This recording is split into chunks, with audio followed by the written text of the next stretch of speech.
درود به شما زبان آموزان گرامی. امین بنی جمالی هستم و امروز می‌خوایم با همدیگه دومین جلسه از دوره مقدماتی یعنی دوره 1 ستاره زبان انگلیسی کاربردی رو شروع کنیم. مکالمه‌ها و متن‌هایی که توی این دوره می‌بینید برای این هستن که وقتی من نکته‌ای رو برای شما توضیح میدم، شما همزمان کاربرد اونا رو ببینید تا بهتر یادشون بگیرید.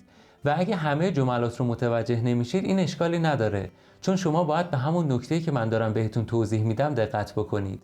کم کم که جلوتر بریم تمام نکات به شما آموزش داده میشه و اطلاعات شما کاملتر میشه و وقتی که برگردید درس ها رو مرور بکنید متوجه میشید که چقدر پیشرفت کردید. و خب بهتون گفتم که من فرض میکنم شما هرچند کم ولی بالاخره توی مدرسه یا دانشگاه بالاخره چند بار چشمتون به متن‌های انگلیسی خورده باشه و خیلی هم با ساختار کلمات ناآشنا نباشید که بخواید از الفبای انگلیسی شروع کنید. خب بریم سراغ درس اول از جلسه دوم. Give me some glasses, please, Jane. Which glasses? These glasses? No, not those. The ones on the shelf. These? Yes, please. Here you are. Thanks. دوباره بهتون یادآوری کنم توی درس‌های این دوره وقتی رنگ جملات عوض میشه یعنی این یک مکالمه هست و نفر دوم یا سوم اون مکالمه اون جمله رو گفته. اگه بخوام نکته‌ای رو بهتون نشون بدم اونو هایلایتش میکنم یا اینکه با این علامت قرمز اونو نشونش میدم. چند تا لیوان بده بهم جین. کلمه some زمانی استفاده میکنید که مقدار یا تعداد چیزی دقیق مشخص نیست یا نمیدونی چقدره یا چند تاست. Some glasses دقیق نگفته چند تا میخواد، برای همین از some استفاده کرده. ولی خب چون بیشتر از یه دونه میخواسته جمع بسته glasses. پس کلمه some هم برای مقدار و هم برای تعداد استفاده میشه.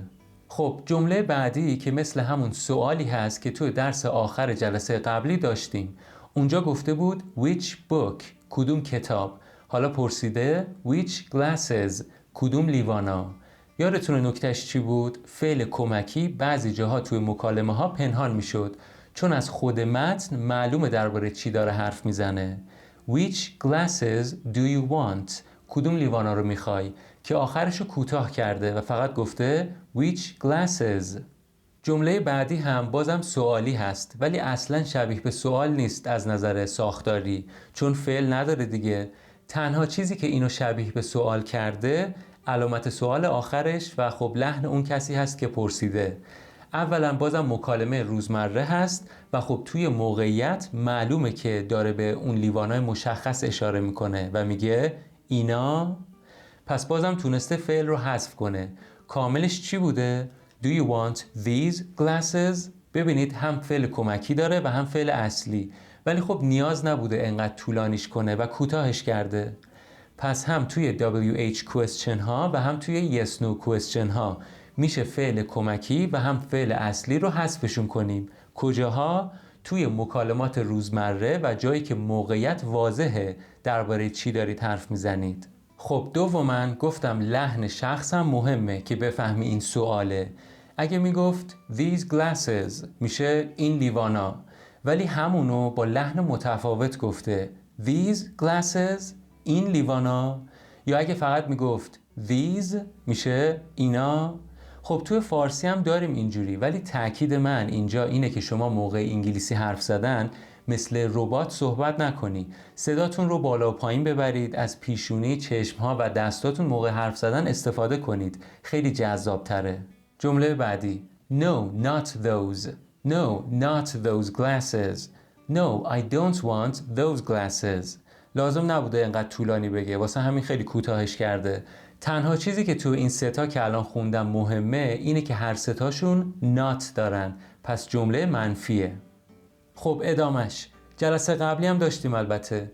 This one این یکی، that one اون یکی، these ones اینا، those ones اونا، the red one قرمزه، the red ones قرمزا، the ones on the table اونایی که رو میزن، the red ones on the table اون قرمزایی که رو میزن. اینجا گفته the ones on the shelf اونایی که روی قفسه هستن. سوال بعدیش هم ببینید فقط و فقط با لحنش اینو تبدیل به سوال کرده، نه فعل داره نه هیچی. حالا همه سوالاتون رو با یکی دوتا کلمه نپرسید، فقط لحن سوالی بهش بدید، همیشه که معنی نمیده. مثلا میخوای بپرسی آیا این ماشین منه، نمیتونی بگی This is my car فقط با لحنت، که نمیتونی اینو سوالی کنی. باید بگی Is this my car، یعنی ساختار هم باید رعایت کنی. اونی که جملات معمولی رو با لحن سوالی بگی بیشتر حالت تعجب به جمله میده نه سوال، که حالا فعلا به اونا کاری نداریم. درس جدید این متن معرفی حروف اضافه‌ای هست که موقعیت مکانی چیزی رو بیان میکنن. اینجا داریم on the shelf، روی قفسه، یا مثلا این جمله‌ای که اینور نوشتم The fork is on the table، چنگال روی میزه. یا مثلا یه حرف اضافه دیگه این میشه داخله. حالا یا مثلا داخل جعبه in the box، یا داخل اتاق مثلا in the room.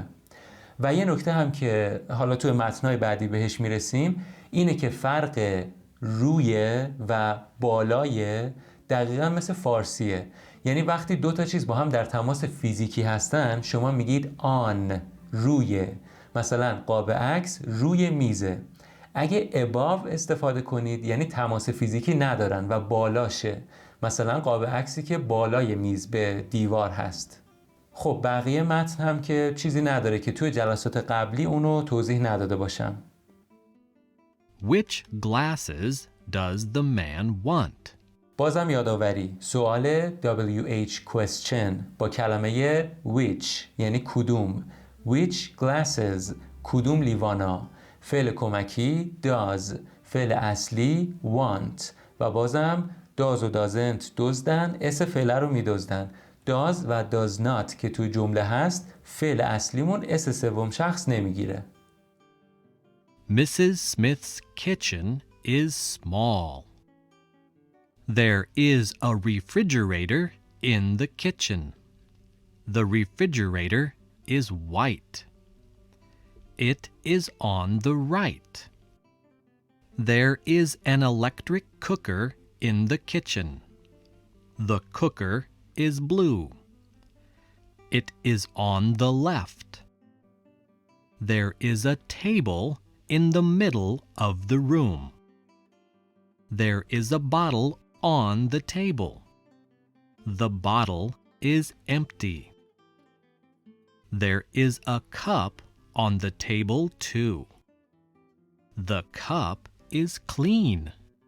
میدونید که کلمه میستر برای مردها به کار میره، MR نقطه، و یادتون باشه مستر نیست، یه کمی صدای ای داره، میستر.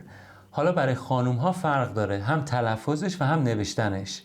میسیز برای صحبت درباره خانومی استفاده میکنید که میدونید ازدواج کرده، ببینید اینجا مثلا حلقه داره دستش. میس برای صحبت درباره خانومی استفاده میکنید که میدونید ازدواج نکرده.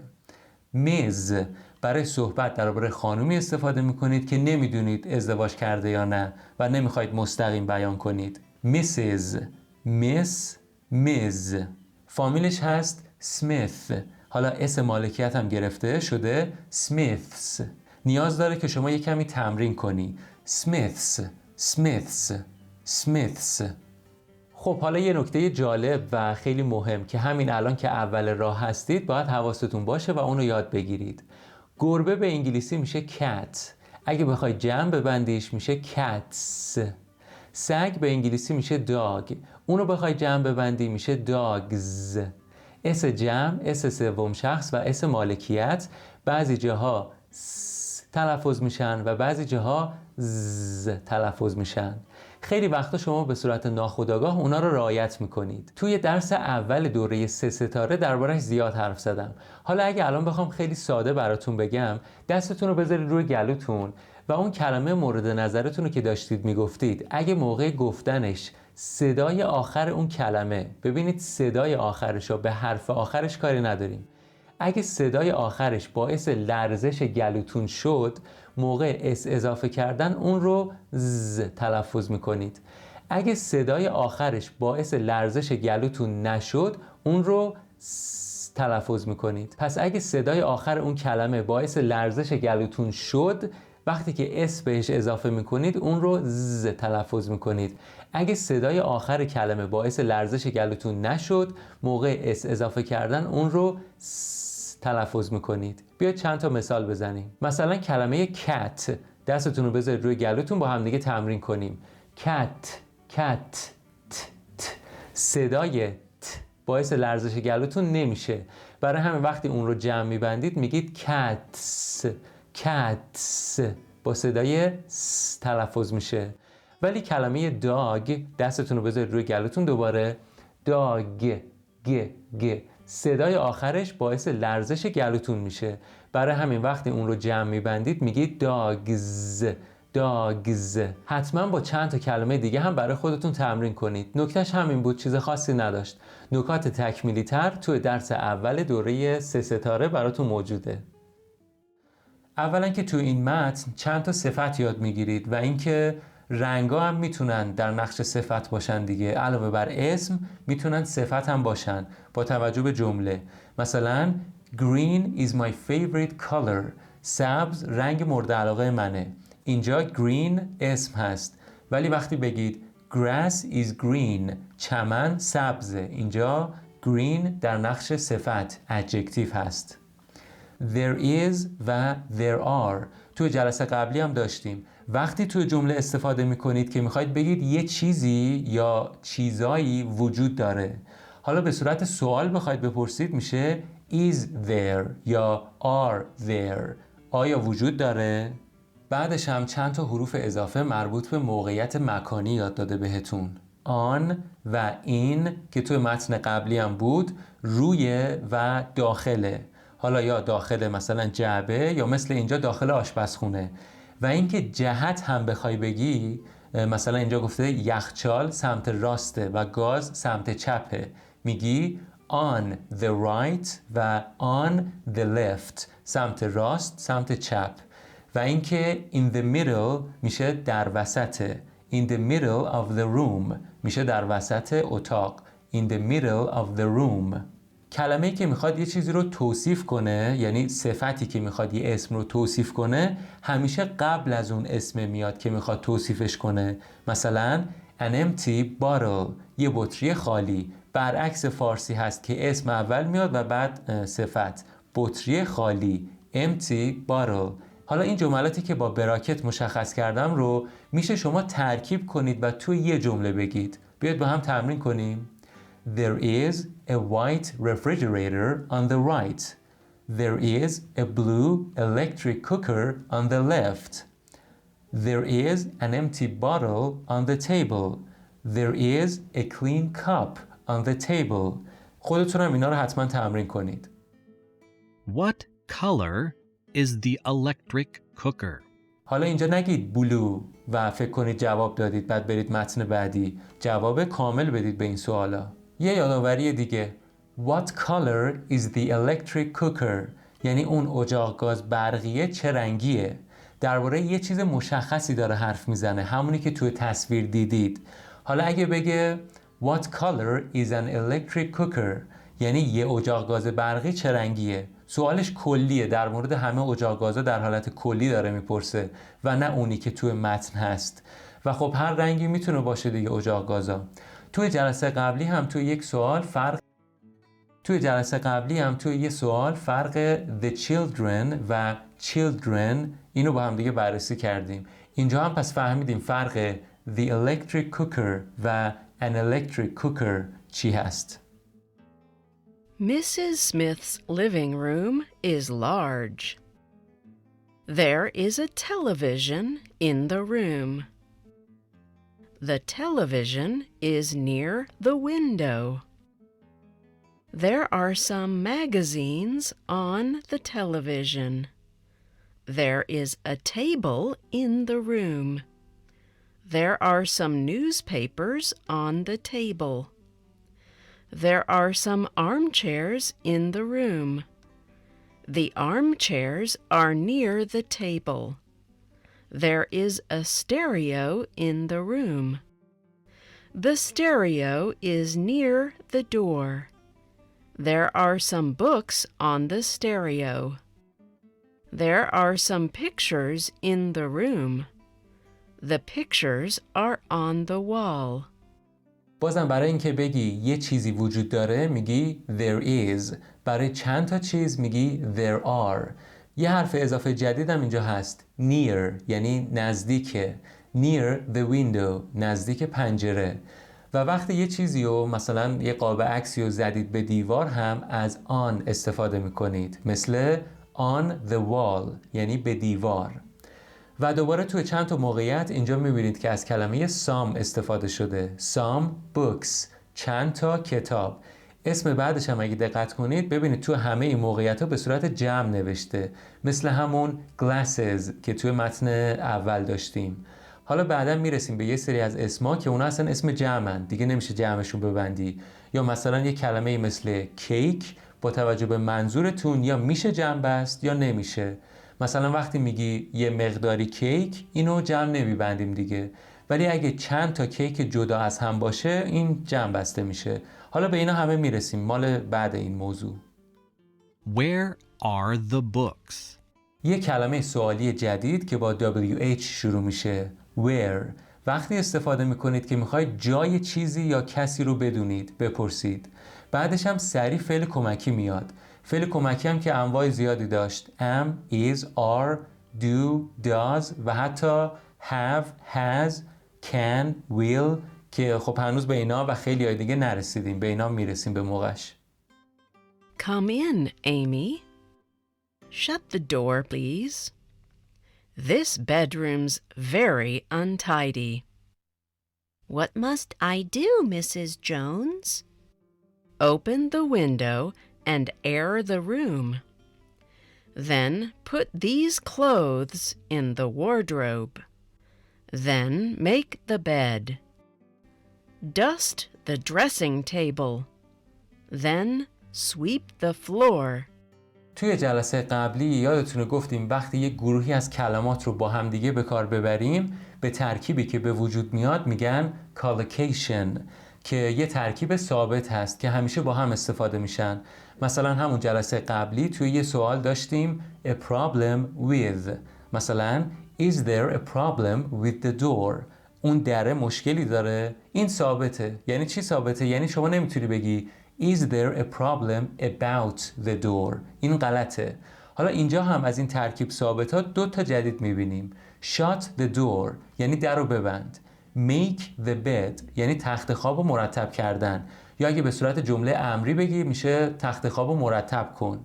رو تختی رو بنداز، پتو رو صاف کن، متکا رو بذار بالای تخت. اینا همه با هم میشه make the bed. بازم توی درس قبلی یه سری فعل ها داشتیم که گفتیم مثل یه فعل ساده نیستن و ترکیبی هستن. یه فعل هست به همراه یه تیکه‌ای که چسبیده بهش. به اون تیکش میگن particle که به اسمش کاری نداریم. به این فعل دو تیکه ها میگن phrasal verb. توی اون درس داشتیم get back پس گرفتن.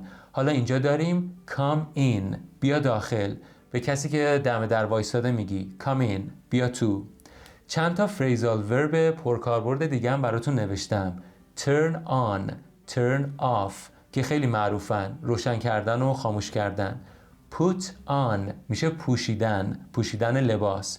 take off برعکسشه، میشه درآوردن لباس. put on your jacket یعنی کاپشنتو بپوش، یا put your jacket on اینم همونه. یادتونه گفتم بعضی از اینا رو میشه از هم جدا کرد و اسم رو وسطش بیاریم که خیلی هم شیکتر و قشنگتره. take off your jacket کاپشنتو در بیار، یا take your jacket off. یه نکته هم یادمه درباره استفاده ضمیر با این phrasal verb ها بهتون گفتم. یادتونه چی بود؟ جلسه قبلی با هم دیگه بررسی کردیم. نکته مهمی هم بود. اونو شما برای من توی کامنت ها بنویسید. درس های قبلی رو حتما مرور کنید و اینکه شما دیگه با اسم هایی مثل phrasal verb، collocation، yes no question و WH question آشنا شدید تا الان. الان 2 جلسه است داریم در موردشون صحبت میکنیم و مثال های زیادی ازشون دیدیم. برای همین از این به بعد وقتی با اینا مواجه شدیم دیگه با همین اسامی انگلیسی اونا رو یادآوری میکنیم و دیگه وقت نمیذارم که فارسی اونا رو هم براتون توضیح بدم. دیگه تا الان همه رو یاد گرفتید. دوباره یادآوری کنم نکته‌ای که بهتون گفتم جلسه قبلی و همیشه باید رعایت کنید توی مکالمه هاتون، اونم استرس کلمات هست. الان اگه کلمه untidy اگه اینو سرچ کنید داخل یه دیکشنری، یادتونه بهتون گفتم چجوری استرس ها رو چک میکنن؟ این علامت رو ببینید، هر جا که اینو دیدید، اینی که دارم بهش اشاره میکنم، از اونجا به بعد و باید محکمتر بگید. یعنی شما میگید untidy، نمیگید untidy. درستش هست untidy و معنیش میشه نامرتب. سوالی که توی خط بعدش پرسیده خیلی سوال جالبیه. البته که شما نکات کلیش رو میدونید. اولا که یه دونه WH question هست، یه سوال که میبینید داخلش دنبال فعل کمکی یا فعل اصلی و یا هر دوتاش باشید. اینجا رو با دقت گوش کنید. افعال کمکی یا همون auxiliary verb افعالی هستن که خودشون به تنهایی معنی خاصی ندارن و بیشتر میان کمک جمله و یا کمک فعل اصلی میکنن تا بتونیم باهاشون جملات سوالی یا زمانهای مختلف توی زبان انگلیسی درست کنیم. برای همینه که بهشون میگن افعال کمکی، چون میان کمک میکنن. حالا افعال کمکی جلسه قبلم گفتم تعداد و مدلای زیادی دارن که الان همشون رو دارید روی صفحه میبینید، ولی خب کم کم همه اینا رو توی متن‌های مختلف هم میبینیم و باهاشون آشنا میشیم. الان فقط میخوام چشمتون به این افعال بخوره که باهاشون خیلی ناآشنا نباشید. فعل be که مهماش الان فقط am, is, are، تا بعداً سراغ بقیه‌شون هم میریم. اشکال مختلف فعل have که الان با هیچ کدوم فعلا کاری نداریم. فعل do که مهماش هست do و does. یه سریای دیگه هم هستن این افعال کمکی که معنیشون به تنهایی نسبت به این بالایی که الان خوندم یه کمی واضح تره. اینا که الان خوندم بهشون میگن auxiliary verb و اینایی که الان میخوام بخونم بهشون میگن modal auxiliary verb. اسمشون هم اصلا مهم نیست. خب مهمای اینا که باید بدونید can, will, going to, must. معنی هر کدوم هم هر وقت توی متن دیدیم با همدیگه بررسی میکنیم. فعلا برگردیم سراغ متن خودمون. گفتیم که WH question هست، فعل کمکیش must و من میگم فعل اصلیش هم do هست. خب چی شد؟ مگه ما نگفتیم do جزء فعل کمکی هست؟ ببینید do هم میتونه جزء فعل کمکی باشه، جزء اون دسته‌ای که معنی خاصی نداشتن، و هم میتونه یه فعل معمولی باشه و معنیش میشه انجام دادن. پس همین که فهمیدیم افعال کمکی میتونن شکل‌های مختلفی داشته باشن که اونا رو دو دسته کردیم. یه سریاشون به تنهایی معنی خاصی نمیدن، یه سریاشون معنی واضح‌تری دارن نسبت به قبلی‌ها. خیلی هم مهم نیست دیگه، چون بالاخره همشون افعال کمکی هن. میان کمک جمله یا کمک فعل اصلی میکنن تا بتونیم به کمک اونها جمله‌های مختلف توی زمانهای مختلف بسازیم یا اینکه جملات رو سوالی بکنیم به کمک اونها. و متوجه شدیم که بعضیاشون که فعلا فقط do رو بررسی کردیم، متوجه شدیم که هم میتونه فعل کمکی باشه و هم میتونه یه فعل اصلی باشه که اگه فعل اصلی باشه معنیش میشه انجام دادن. خب حالا must یعنی باید. زمانی استفاده میکنید که میخواید بگید باید فلان کار رو انجام بدی، و یا تو همین سوال مثلا من باید چه کار کنم، میخوای وظیفت رو بدونی یا اینکه وظیفه کسی رو بهش بگی. What must I do؟ من باید چه کار کنم، وظیفم الان چیه؟ این اومده برای نظافت، پول گرفته دیگه، میگه باید چه کار کنم. نکته مهم بعدی، بعضی کلمات رو شما تا الان به صورت اسم دیدید فقط، مثلا air میشه هوا، dust میشه گرد و خاک، و یا مثلا empty میشه خالی. ولی اینا فعل هم میتونن باشن. کلمه air به عنوان فعل معنیش میشه بذاری هوای آزاد بیاد تو. dust به عنوان فعل میشه با یه پارچه گردگیری کنی، یه دستمال بگیری دستتو گرد و خاکا رو پاک کنی. و empty به عنوان فعل میشه خالی کردن، مثلا empty your pockets یعنی جیباتو خالی کن. حالا از کجا ببینی که یه کلمه هم اسم میشه هم فعل میشه؟ وقتی توی یه دیکشنری یه کلمه رو سرچ کنی، مثلا همین کلمه dust، اولین معنی رو که ببینی متوجه میشی زیرش نوشته اسم، noun. حالا یکم که بیای پایین تر میبینی همون کلمه یه بار دیگه تکرار شده ولی زیرش نوشته فعل، verb. یادم جلسه قبلی هم برای تلفظا اینا رو با هم دیگه بررسی کردیم. Open the window and air the room. پنجره رو باز کن و بذار هوای تازه بیاد تو.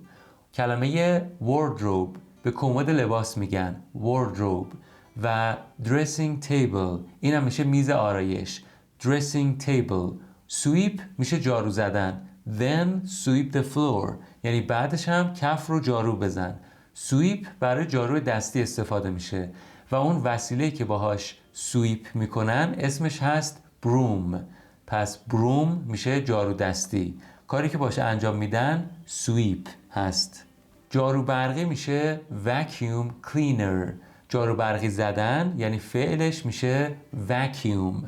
مثلا اگه میگفت vacuum the floor میشد با جارو برقی جارو بزن، ولی الان گفته sweep the floor یعنی با جارو دستی هم جارو بزن. کلمه then این میشه بعدش یا بعد از اون.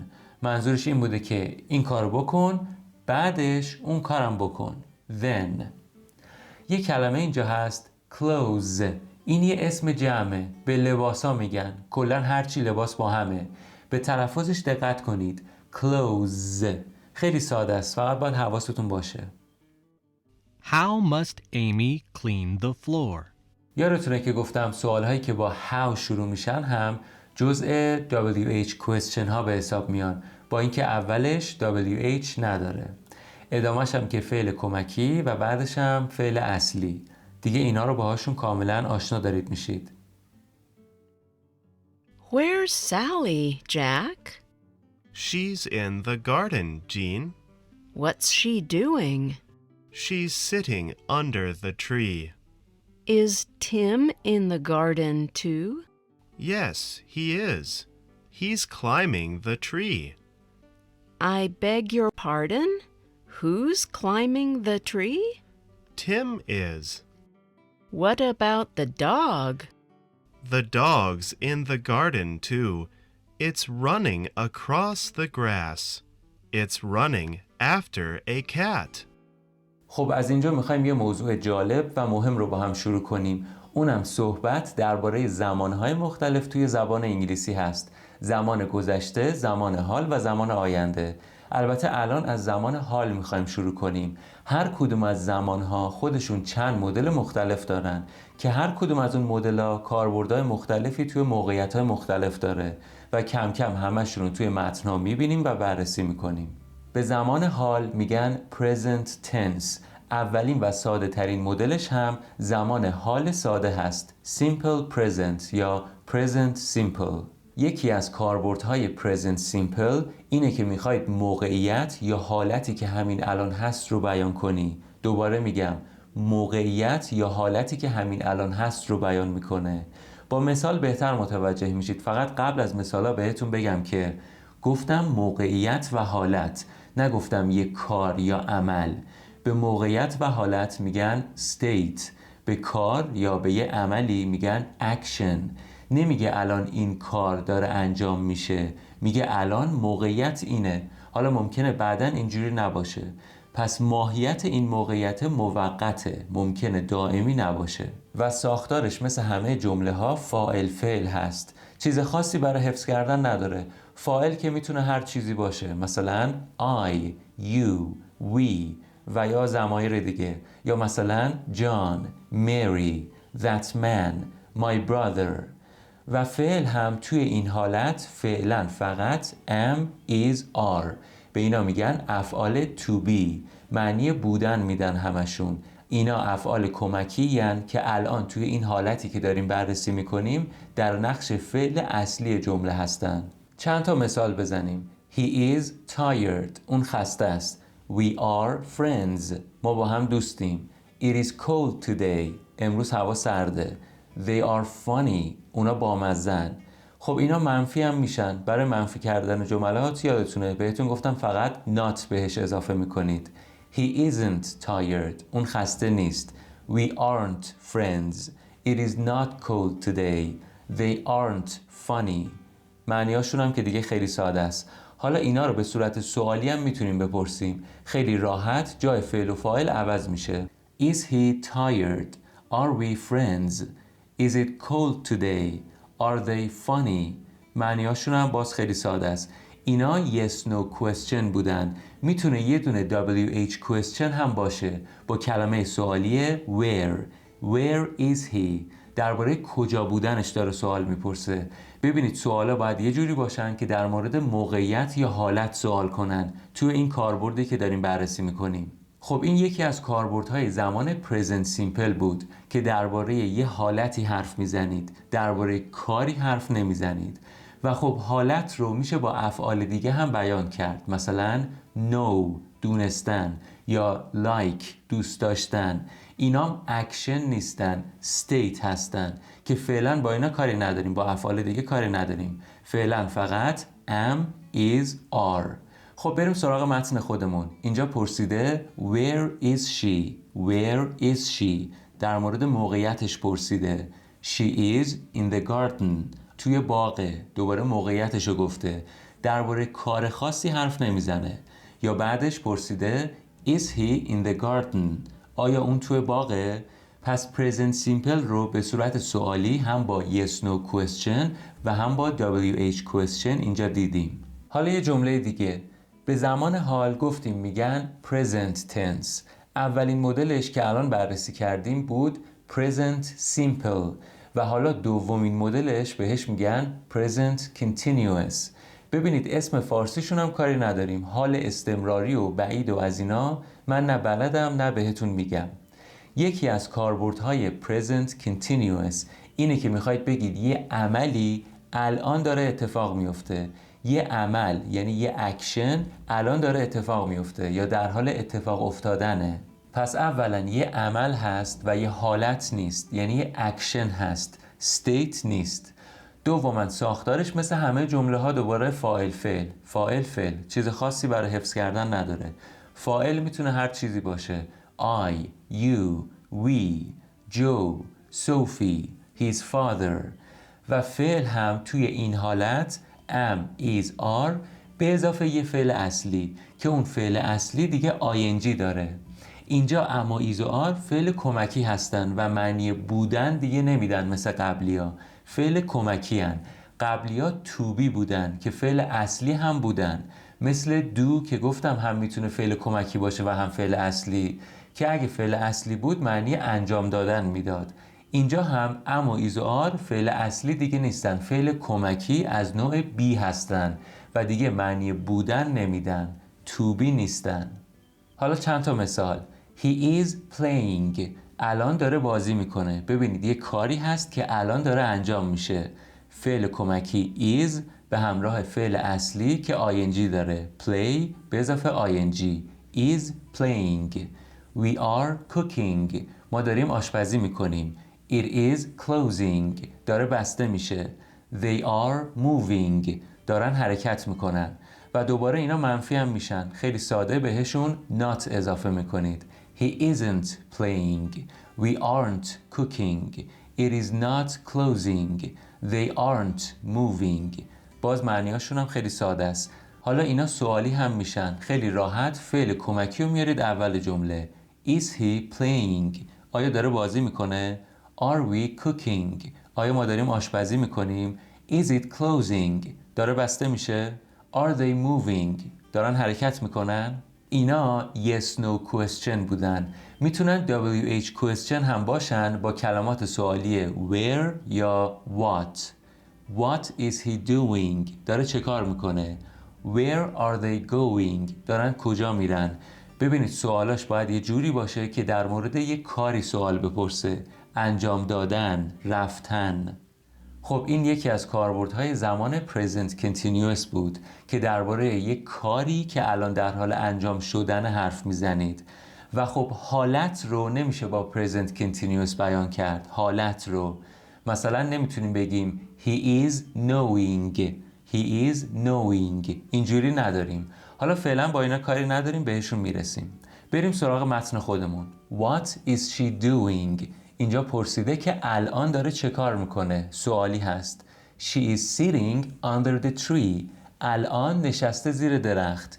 این نشستن هم کار فیزیکی یا همون اکشن به حساب میاد.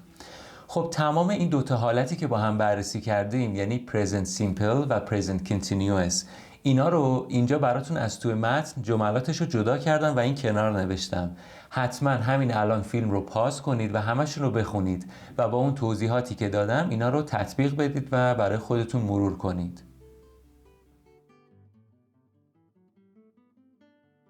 حالا از بحث زمانها خارج بشیم، بعداً دوباره اینا رو زیاد با همدیگه تکرار میکنیم.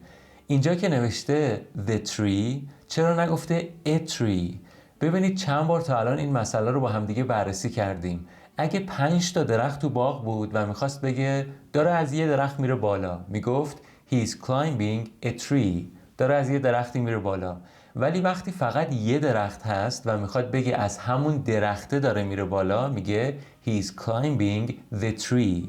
اولین درس از جلسه قبلی یادتونه یه سوال یک کلمه‌ای بود، pardon، معنیش میشد ببخشید چی گفتی؟ یه بار دیگه بگو. اونجا شکل کوتاه شده این جمله بود که اینجا هست.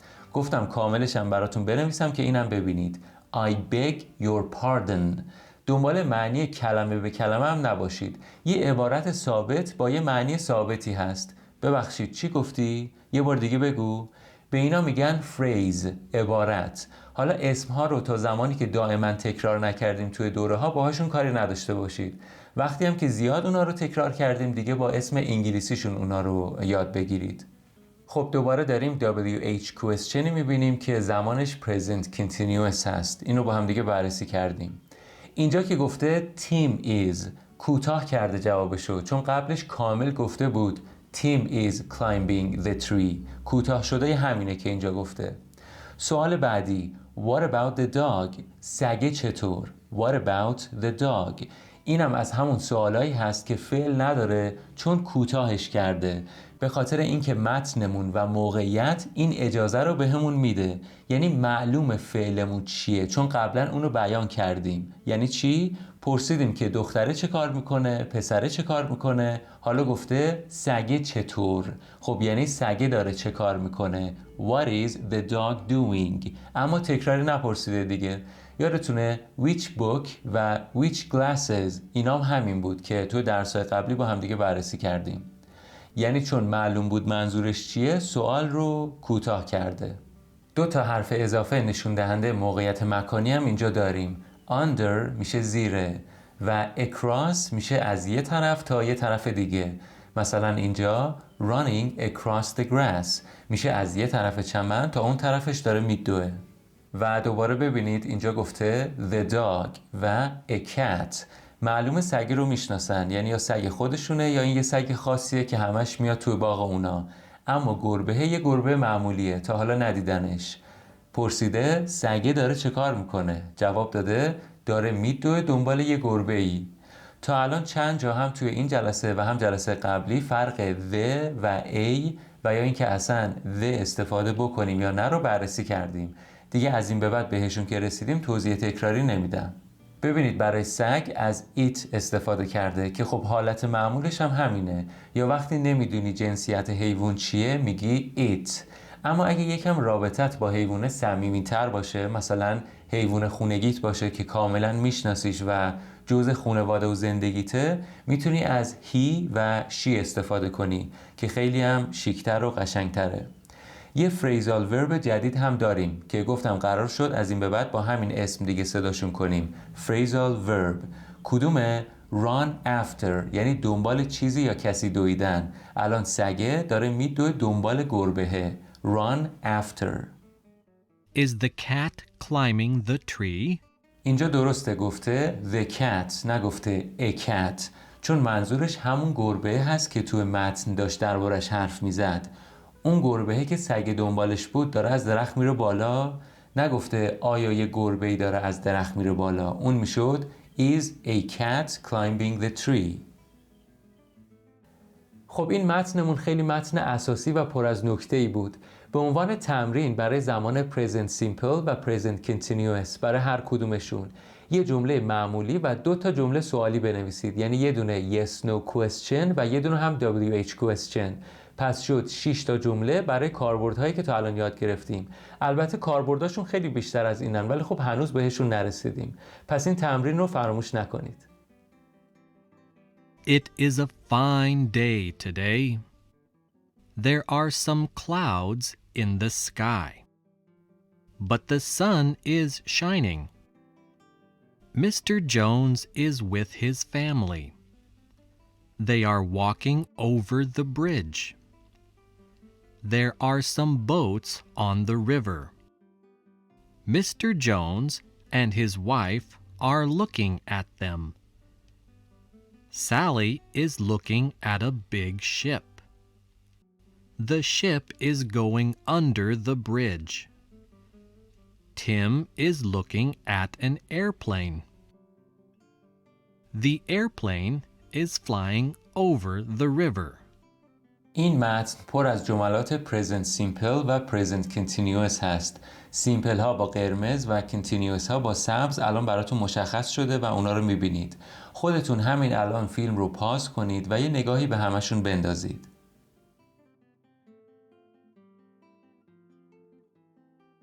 A fine day یه collocation هست. دیگه قرار شد با همین اسم اینا رو بشناسیم و توضیحشون ندم. collocation معنی این میشه یه روز خوبی که مناسب پیاده رویه و بیشتر منظورش اینه که بارونی نیست و هوا آفتابیه. A fine day. و گفتم یکی از کاربردهای زمان present simple اینه که موقعیت یا حالت الان رو بیان کنه. الان اینجوریه، آفتابیه. حالا ممکنه بعداً اینجوری نباشه. پس موقت، دائمی نیست. و زمان present continuous میگه یه کاری، یه عملی الان در حال انجام شدنه. دوباره استفاده از کلمه some رو میبینید که قبلا اینو بررسی کردیم. برای اینکه بگید توی آسمون از حرف اضافه in استفاده میکنید. In the sky. و وقتی میخواید بگید به همراه از حرف اضافه with استفاده میکنید. Mr. Jones is with his family. آقای جونز به همراه خانواده‌شه. They are walking over the bridge. دارن روی پل راه میرن. خب 3 تا حرف اضافه هست. Above, over, across. توی موقعیت‌های مختلفی استفاده میشن. یه کمی که توی جملات ببینید متوجه میشید کدوم و کجا استفاده کنید. چیز خاصی ندارن اما یه کمی توضیح میدم براتون. Above وقتی موقعیت یه چیزی نسبت به چیز دیگه‌ای بالاتره و خب حرکت و تماسی هم وجود نداره، ثابته. فرقش رو با آن بررسی کردیم توی همین جلسه. The painting is above the fireplace. نقاشی بالای شومینه است. Over دوباره وقتی موقعیت یه چیزی نسبت به یه چیز دیگه‌ای بالاتره ولی خب الان داره حرکت میکنه یا اینکه یه محیطی رو پوشش داده. The plane is flying over the city. هواپیما داره بالای شهر پرواز میکنه. Across میشه از یه طرف چیزی یا جایی تا طرف دیگهش. معمولا هم حرکت افقی رو میگن. She is walking across the street. اون داره از این ور خیابون میره اون ور خیابون. و خب کاربرد اینا بعضی جاها هم مشترکه و میشه به جای همدیگه هم استفاده کرد و همین که بستگی به موقعیت و منظور شما هم داره. مثلا we are walking across the bridge یعنی داریم از این ور پل میریم اون ورش و they are walking over the bridge این چون از دید شما بیان شده و شما دارید اونا رو از یه موقعیت دورتر میبینید یعنی روی پل توی ارتفاع نسبت به رودخونه زیرش هستن. یا مثلا 2 تا حرف اضافه دیگه on the river یعنی روی سطح رودخونه. in the river یعنی داخل آب رودخونه. under اینم که یعنی زیره. under the bridge زیر پل. یه عبارتی هست اینجا look at میتونه 2 تا معنی داشته باشه یا خیلی ساده میشه نگاه کردن به چیزی یا کسی. look at something look at someone یا اینکه میشه فکر کردن و ارزیابی کردن چیزی قبل از اینکه تصمیم بگیری. مثلا she looks at things differently اون به مسائل با دید متفاوتی نگاه میکنه یعنی جور دیگه‌ای درباره‌شون فکر میکنه. یکیش phrasal verb هست و یکیش هم collocation که مهم نیست حالا اسمشون چیه معنیشون مهمه. و دقت کنید اینجا از are استفاده کرده چون درباره 2 نفر داشته حرف میزده آقای جونز و خانومش. آخرش هم گفته them. یه بار دیگه نگاه بندازیم به این جدولی که بررسی کردیم و ستون آخرش که مربوط به ضمیرهایی میشد که میخواستن جای مفعول جمله بشینن. اینجا نمیتونه بگه they are looking at they چون اون که فاعله نمیتونه جای مفعول بشینه و دوتا ستون دیگه هم که برای مالکیت فاعلا بودن، پس فقط میتونه بگه they are looking at them، دارن به اونا نگاه میکنن. Where is the Jones family? وقتی درباره اسم یه خانواده داری حرف میزنی، مثلا خانواده جونز، یا میتونی بگی The Jones Family یا The Joneses و اون فامیلی آخرش رو حذف کنی. یه مثال دیگه The Smith Family یا The Smiths، خانواده اسمیت. خب یه مروری داشته باشیم به چیزایی که تا الان توی این جلسه یاد گرفتیم. گفتیم که اسمهایی مثل phrasal verb، collocation، yes no question و WH question رو دیگه با همین اسامی انگلیسیشون یادآوری میکنیم و دیگه توضیحشون نمیدیم، چون به اندازه کافی باهاشون برخورد داشتیم. کلمات سوالی که با WH شروع میشن رو یه کمی کاملتر کردیم. What، who، whose، why، which، where، how. یاد گرفتیم حرف S که آخر اسم ها میاد، مثلا S جمع بعضی وقتا تلفظ میشه، مثل hats کلاها، و بعضی وقتا هم Z تلفظ میشه، مثلا games بازی ها، و گفتیم که اونا رو چجوری باید تشخیص بدید. بعضی از کلمات که اسم بودن فهمیدیم که میتونن فعل هم باشن، مثل air، dust، empty. حروف اضافه مختلف زیاد یاد گرفتیم، مخصوصا اونایی که مربوط به موقعیت فیزیکی می شدن. above، on، in، across، over، under، with، near، on the right، on the left، in the middle. افعال کمکی بیشتری دیدیم، auxiliary verb، و فهمیدیم یه سریاشون تنهایی معنی خاصی ندارن، ولی یه سریاشون معنیشون یه ذره واضح تره، بهشون میگن modal verb یا modal auxiliary verb، که یکیش که توی این درس یاد گرفتیم must به معنی باید. یاد گرفتیم یه کلمه مثل do هم میتونه فعل کمکی باشه و هم میتونه فعل اصلی به کار بره و معنی انجام دادن بده. مهمترین چیزی که یاد گرفتیم توی این جلسه 2 زمان حال بود، یکیش present simple و یکیش هم present continuous. از هر کدومشون یک کاربرد رو بررسی کردیم. present simple برای بیان موقعیت یا حالت که معمولاً موقتیه و دائمی نیست و همراه افعال am، is، are به معنی بودن، یعنی فعل اصلی هستن اینجا. و present continuous اون کاربردش که میگه یه کاری الان که دارم حرف میزنم داره انجام میشه، یه عمل بود و حالت نبود. بازم am، is، are استفاده شده بود، اما اینجا دیگه به عنوان فعل کمکی بود. He is running و فعل هم توی این ساختار همیشه ing میگیره که ماهیت ادامه دار بودن فعل رو نشون بده. و دیدیم هر 2 کاربردی که بررسی کردیم هم میشه منفیشون کنیم و هم میشه اونا رو به صورت سوالی بیان کنیم، هم با yes no question و هم با WH question اونا رو بررسی کردیم. مثلا میخوایم بپرسیم اون الان داره چه کار میکنه، میگیم what is he doing، what is she doing. مثلا اینا رو ببینید، he is opening the window، داره پنجره رو باز میکنه هم الان. فعل کمکی رو ببینید is، فعل اصلی به همراه ing opening. She is making the bed، داره تخت خواب رو مرتب میکنه. She is dusting the dressing table. He is sharpening a pencil، داره یه مداد رو تیز میکنه یعنی میتراشه. She is emptying a basket، داره یه سبد رو خالی میکنه. He is brushing his teeth، داره دندوناشو مسواک میزنه. He is putting on his shirt یا he is putting his shirt on. He is taking off his jacket. He is taking his jacket off. بهتون گفتم phrasal verb ها بعضیاشون رو میشه از هم جدا کرد و اسم رو وسطش قرار بدید به جای اینکه آخرش بیارید. هیچ فرقی هم با هم دیگه ندارن. Sarah is typing a letter. Sarah is typing a letter. سارا داره یه نامه تایپ میکنه همین الان. Miss Jones is shutting the door. Miss Jones is shutting the door. خب حالا چند تا تمرین روی صفحه میبینید، فیلم رو پاز بکنید و اونا رو جواب بدید. خب این تمرین اول رو که جلسه قبل هم داشتیم به عنوان یادآوری برای ضمیرهایی که جای مفعول جمله میشینن.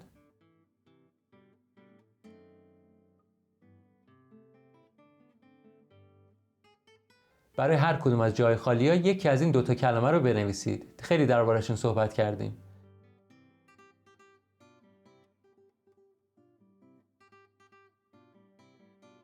خب این مثالی که اینجا انجام شده رو ببینید. مثل همین جملات بعدی رو تغییر بدید و از کلمه some استفاده کنید.